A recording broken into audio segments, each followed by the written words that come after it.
बिस्मिल्लाहिर्रहमानिर्रहीम। अस्सलामुअलैकुम। आज आप जिस हर्फ़ के बारे में पढ़ेंगे वो है रे। देखें ये रे है, ठीक है, और इसके ऊपर कोई नुक्ता नहीं होता, खाली होता है। जैसे दाल के ऊपर कोई नुक्ता नहीं होता, सेम वैसे ही इसके ऊपर भी कोई नुक्ता नहीं होता, ठीक है। अब हम देखते हैं कि इसकी आवाज़ कैसी होती है और उससे बनने वाली चीज़ें कौन कौन सी हैं।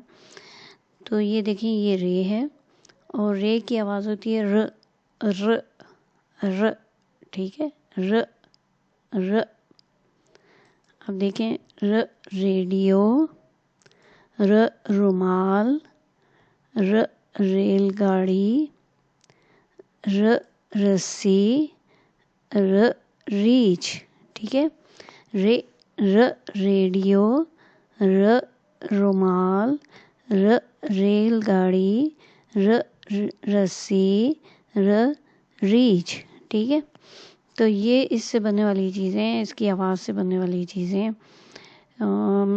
तो अब हम देखते हैं कि इसको लिखा कैसे जाता है। अब ये लकीर है, इसके ऊपर हम रे को लिखेंगे, ठीक है। अब ये देखिए ये इसके ऊपर आके बैठ गया, लेकिन जिस तरह दाल, डाल और जाल सिर्फ लाइन को आके टच करते हैं, इसी तरह आप देख सकते हैं कि ये भी लाइन को आके टच कर रहा है, ठीक है। थोड़ा सा ऊपर है और लाइन को आके टच कर रहा है। दाल तो यूं लिखी जाती है ना, लेकिन ये जो है रे जो है सीधा सीधा यूं करके लिखा जाता है और ऊपर ही रहता है और फिर आके लाइन को टच करता है, ठीक है। तो और इसकी भी आधी शक्ल नहीं होती है, और लेकिन ये अपनी शक्ल को चेंज करता है, जिस तरह दाल अपनी शक्ल को चेंज करता है। दाल जब शुरू में होता है तो अपनी पूरी शक्ल में होता है, लेकिन जब वो दरमियान में आता है तो वो रे की शक्ल का आ जाता है, इस तरह का बन जाता है, ठीक है। अब हम देखते हैं कि ये किस तरह लिखा जाता है। अब देखें ये रे जो है शुरू में आया तो अपने पूरी शक्ल में है, ठीक है। लेकिन अगर इसको हम काफ के साथ मिलाते हैं या किसी भी हर्फ के साथ मिलाते हैं तो ये फिर इस तरह यूं करके लंबा सा बन जाता है। यहाँ तक काफ है और काफ के आगे ये है, ये रे है, ठीक है।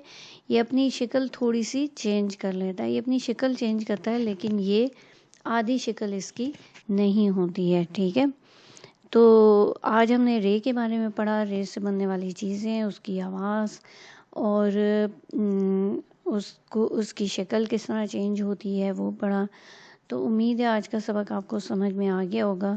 तो चैनल को सब्सक्राइब करें, वीडियो को लाइक करें, शेयर करें और बेल आइकन दबा दें ताकि मेरी हर नई आने वाली वीडियो आपको आसानी के साथ मिल सके। ओके, अल्लाह हाफिज़।